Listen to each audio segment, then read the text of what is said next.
প্রথম কথা হচ্ছে যে বাণিজ্য মন্ত্রণালয় থেকে তেলের দাম বাড়ানো হয়নি। আমি স্পষ্ট করে আপনাদেরকে মাধ্যমে দেশবাসীকে জানিয়ে দিচ্ছি। দ্বিতীয় কথা হচ্ছে যে তেলের দাম বাড়ানোর ক্ষেত্রে এটা নিয়ন্ত্রিত পণ্য, যার মূল্য সমন্বয় করার ক্ষেত্রে ট্যারিফ কমিশন একটা ফর্মুলা ব্যবহার করে, যে ফর্মুলার ভিত্তিতে এটাকে নির্দিষ্টকরণ করা হয় যে বাড়ানো হবে কি হবে। এই ফর্মুলাটা প্রায় 14 বছর আগে তৈরি করে একটা ফর্মুলা, যেটা আমি ব্যক্তিগতভাবে আমি আইসিএমএবি এবং ইনস্টিটিউট অফ চার্টার্ড অ্যাকাউন্টেন্ট ওনাদেরকে স্বতন্ত্রভাবে এটাকে বিশ্লেষণ করার জন্য দিয়েছে।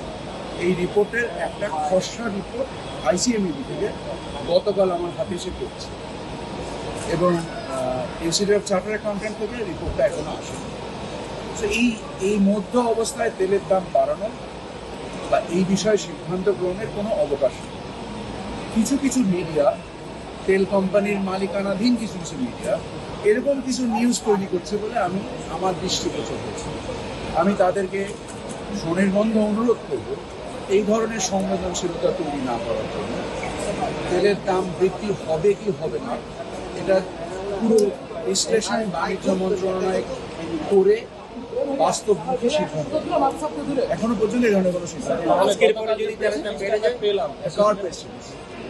ম্যানুফ্যাকচারার অ্যাসোসিয়েশনের প্রেস রিলিজ দেওয়ার কোনো বৈধতা নেই যতক্ষণ পর্যন্ত না এটা বাণিজ্য মন্ত্রণালয় কর্তৃক স্বীকৃত। নিশ্চিত, কারণ আমি তো এটা অনুমোদন দিইনি। আমি যে জিনিসের অনুমোদন দেইনি সেই জিনিস প্রেস রিলিজ আকারে যাবে। কিন্তু তো আপনি কোন আইনের ভিত্তিতে বলছেন যে বাণিজ্য মন্ত্রণালয়ের এই অধিকার নাই? না, অনেকেই বলে যে আপনি তো এই প্রশ্নের কোনো বাস্তবতা নেই। এটা বাণিজ্য মন্ত্রণালয় স্থির করে থাকে, যেটা একটা পণ্য স্থির করে তার মধ্যে তেল একটা, সকল পণ্য তো করে না। স্যার, বিশ্ববাজারেও কিন্তু তেলের দাম এখন বাড়েনি, মানে যৌক্তিক যে কারণ আমরা পুরো বিশ্লেষণটা না করে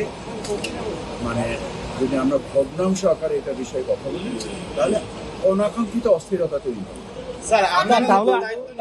আমি একেবারে সুস্পষ্ট ভাষায় বলছি, তেল কোম্পানির মালিকানাধীন কিছু মিডিয়া এই ধরনের অস্থিরতা বাজারে তৈরি করছে, আমার কাছে দেখে সাজানো মনে হচ্ছে।